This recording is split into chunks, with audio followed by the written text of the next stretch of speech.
Good afternoon and welcome to Washington Week's digital show, Washington Week Recommends. I'm Yamiche Alcindor, and each week I recommend great reporting that I think deserves your attention. And today, on the second anniversary of the January 6th Capitol attack, I want to highlight a recent Politico article from historian and journalist Garrett Graff. His piece is titled, quote, "What truly reckoning with Trump's insurrection would look like." It's a thoughtful examination of critical reforms Congress could enact to prevent future presidents from abusing their power. And Garrett, of course, joins me now. Welcome to Washington Week Recommends. I want to jump right in. Let's begin with what you wrote in your article in December from Politico. You wrote, quote, "What's been notable and worrisome about the scandals of the Trump years is how little the appetite for subsequent reform has been. The January 6th committee, which will surely be regarded by history as one of the most effective congressional investigations ever, stands proud in part because of how unique it seemed, the sole congressional effort at accountability for the Trump years. Despite Democrats holding both houses of Congress and the presidency over the last 2 years, there have been few other high-profile hearings and legislative reforms to address the worst abuses of the Trump presidency." So I want to ask you, talk to me a little bit about that idea that there hasn't been this accountability, especially, of course, as we're coming here and talking. The House is still in session. I'm trying to get a vote for Kevin McCarthy. Kevin McCarthy is trying to be House Speaker. So I wonder if you think about those two things. There's been this lack of reform, and some would say an emboldening, really, of extremism. Exactly. And these stories, of course, are not unrelated, right? Like the turmoil inside the GOP caucus is the civil war in the Republican Party that played out in some ways in the January 6th riot and insurrection. That this was a moment where the party of, Dwight Eisenhower and Richard Nixon and Ronald Reagan and George W. Bush is rending itself apart, trying to figure out how to, sort of what is the future of Trumpism within it.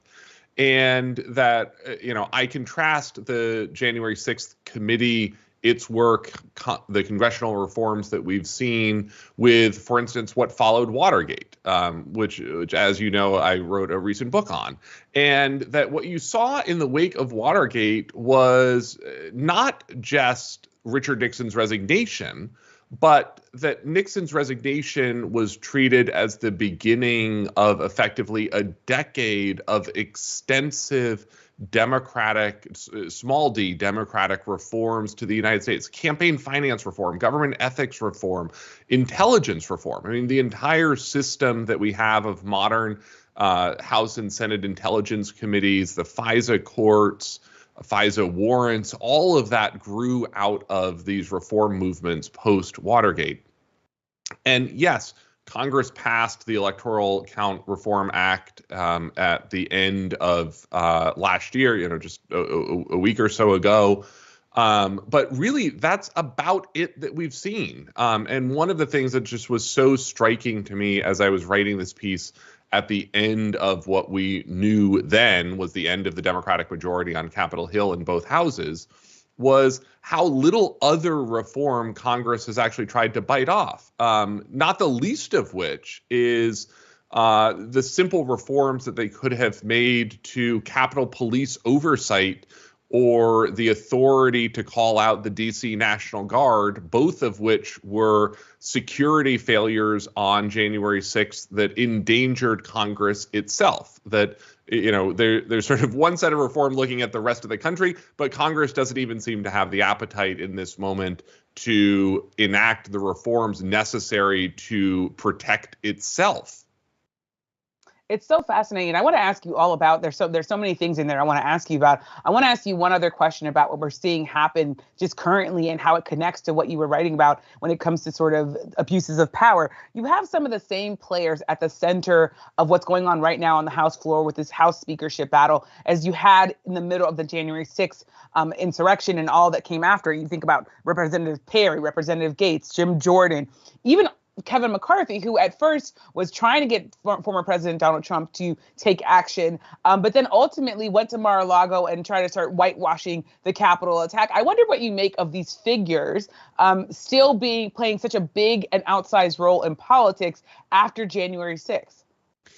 And this is, this is sort of like the fundamental challenge of January 6th and why it has been so hard for our country and our politics to reckon with and process, which is the insurrection of January 6th in some ways isn't over yet. That we have these same players in many places in our political system.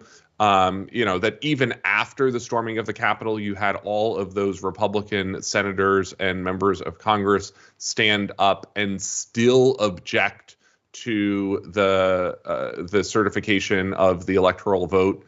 This is something that the Republican Party, in many ways, is trying to memory hole. That they sort of want to celebrate January 6th as sort of this patriotic movement akin to the Boston Tea Party, and not as the firing on Fort Sumter at the beginning of the Civil War.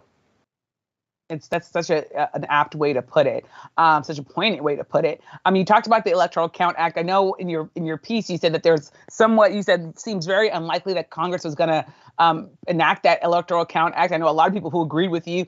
Congress sort of surprised a lot of people by having some reforms to the Electoral Count Act, and essentially saying the vice president, he is there to count votes. He is not there to pick the president, which I think is pretty obvious to anyone who has read the Constitution or is familiar with the way that our democracy was founded in the first place, which is that we didn't want to have one person, a king, making all those decisions. But I wonder if you could talk a little bit more about what Congress could do, what else they haven't done. You walk through it really greatly in your article. So tell us a little bit about that. Yeah, one of the things that really stands out both in the January 6th committee report itself, but then also sort of more broadly the backdrop of the Trump presidency writ large was, remembering that Donald Trump's actions in and around January 6th were the culmination of 4 years of abuses of power. That was not a one-off. And one of the things that we really saw play a big role in January 6th, thanks to what we now understand about the January 6th committee and its work on what happened inside the Justice Department in the wake of the election in 2020, is the abuse of appointed acting officials across government. The sort of Senate confirmed positions where Donald Trump was basically shuffling deck chairs around to find people who would be willing to step in as, director of the FBI, director of the CIA, director of national intelligence, and the attorney general, which becomes a big part of that January 6th committee report, is the way that Trump tried to install Jeffrey Clark as the acting attorney general in the hopes that the Justice Department would then intervene in the election results. And that, this was something that was on display throughout the Trump administration. It's easy to forget today that the Trump administration was unable to legally prove in court for the final year of his presidency who was actually in charge of the Department of Homeland Security. That they had sort of shuffled around officials for so long and so incorrectly that they went through sort of multiple rounds of trying to reinstall Chad Wolf as the acting DHS secretary. You would think that in the wake of all of this, that the Senate and Congress writ large would say, hey, look, regardless of who the president is, we don't want the president abusing Senate-confirmed acting officials like this. But we haven't seen any move to reform, what's called the Federal Vacancies Reform Act that governs sort of how Senate-confirmed officials can be moved around and appointed to acting roles. That's just sort of one aspect of all of this that really stands out for me. Again, where Congress, let alone trying to rein in some of the more obscure or creative abuses of power that we saw in the Trump presidency, that again, Congress isn't even willing to act as an independent branch of government to hold its own prerogatives as the legislative branch to account for the executive branch. That's certainly key analysis there. I want to ask you, you mentioned it. You wrote a new article just this week titled 11 Details You May Have Missed in the January 6th Report. You wrote that for Wired. And I know you talked a little bit about the things that are in the report that maybe some people would have overlooked. But I wonder what other key details might people have missed that you want to highlight here? So one of the things that really stood out for me in reading this report was how much worse the violence could have been. There's a long list in the report that the committee assembles of the weapons that were actually present in the crowd that day in and around the Capitol, including AR-15 automatic rifles, high-powered weapons. Of course, we now understand some of the militias involved, like the Oath Keepers and the Proud Boys, had weapons stashed over the river in Virginia that day for a so-called quick reaction force. But the desperation that is captured in the January 6th report, which was new to me at least, of interviews with the Secret Service agents protecting the vice president on Capitol Hill that day, was really striking and poignant. The officials talked about listening to the radio calls that day from the security detail on Capitol Hill as agents feared that they were about to go into what they thought was actually going to be a literal fight to the death to protect the vice president. And you had agents with the vice president that day on Capitol Hill saying goodbye to their families over the radio, expecting that they were about to engage in lethal force and lethal conduct on Capitol Hill. This January 6th was a terrible day. It's one that I don't know at this point that the country will ever appropriately reckon with. It could have been so much worse than it was. Certainly could be so much worse than it was. It was also striking. You wrote that former President Trump, that he really had been told very clearly early on that he did not win this election, which I thought was also very striking. You also wrote that there are some, quote, big unknowns that remain. So what other questions do you think, especially after reading this report, what big questions remain in your mind? Yeah, so one thing the committee singles out, of course, is that there were 30 witnesses that they had who asserted the Fifth Amendment right to protect themselves from self-incrimination. There are some big holes in terms of, White House Chief of Staff Mark Meadows, Steve Bannon, others involved in that day, Mike Flynn. It's going to be curious to see whether the Justice Department ends up bringing any charges or court cases that shed some additional light in that. The other thing that really stands out in this report, and the committee made something of this in their final hearing this fall, is that so-called 187 minutes when Donald Trump went silent on January 6th. As a historian, what comes through in the report is how calculated that silence was. I kept thinking back to Richard Nixon and the 18 and a half minutes of silence on those Watergate tapes. Donald Trump goes out of his way on January 6th to avoid history being recorded.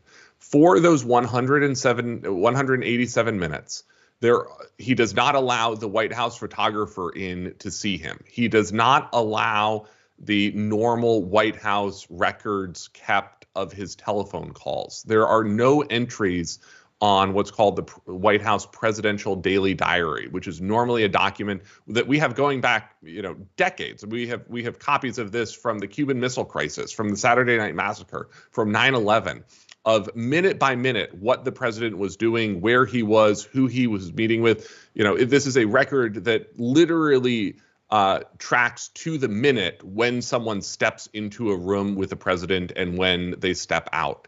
And there is no record that afternoon from the Presidential Daily Diary. And it really makes you think that Donald Trump has, what you would call in legal terms a mens res, a guilty mind, a guilty conscience, knowing that what he was doing that afternoon was wrong, criminal, and corrupt. Wow.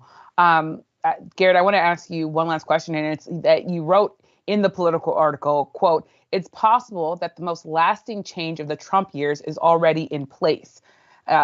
is already in place on Capitol Hill. One of the most seismic changes post-Watergate, of course, was a new generation of young reform-minded representatives and senators who swept into Washington, the so-called class of Watergate babies, which brought nearly 100 new members of Congress in that 1974 election. It's possible to see some of that similar civic energy pulse into Washington in the years since Trump's surprise 2016 victory, albeit in smaller numbers, with reform-focused members like Representatives Katie Porter and Alexandria Ocasio-Cortez. So I want to ask you, what do you sort of make of this next generation of lawmakers? What do you think is the story is headed as you think about the fact that there is a smaller number of folks here who are reform-minded, while there also is still this extreme hard right part of the Republican Party that's able to, frankly, do a lot of things, including bring the House to a standstill? Yeah, and that's really, that's true in, as you say, in positive ways and negative ways on both sides of the aisle. That there on the Democratic side has been a wave of candidates inspired by Donald Trump to run against him and Trumpism, both in Congress and, up and down political tickets across the country. The same can be true on the Republican side, that there are a wave of candidates up and down the Republican ballots in this country who have been inspired to run on Trumpism. We saw many of sort of the worst examples of those election deniers and conspiracy mongers rejected at the polls in November this year in the midterms, but not all of them. And we see in Capitol Hill today in this dysfunction, a big chunk of the people who sort of came to Washington to support Donald Trump at the center of this ongoing dysfunction. So this is going to be something that really plays out for years to come. And the shadow of some of these lawmakers can be quite long. As I say in my piece, I'm a Vermonter. I'm talking to you today from Burlington, Vermont. And our senior U.S. Senator, Patrick Leahy, stepped down from Congress on Tuesday as the longest serving senator after 48 years, brought in as part of that Watergate babies class in 1974. So, we're looking at some people who could be in Congress for 50 years. Yeah, that is such an apt point. And of course, we're going to keep talking about all of these things because they are still playing out, as you said, in real time. January 6th does not feel like it's over for so many of us that are covering these issues day to day. Thank you so much, Garrett, for joining us and for sharing your reporting on this grim anniversary, frankly, on the second anniversary of the Capitol attack on January 6th. And thank you all for watching Washington Week Recommends. Of course, you can find us here every Friday at 12:30 p.m. Eastern. And tonight, be sure, of course, to tune in to Washington Week on PBS. We'll discuss a whole lot, including the speakers battle playing out on the House floor and this new era of divided government. So thanks so much for watching and see you tonight.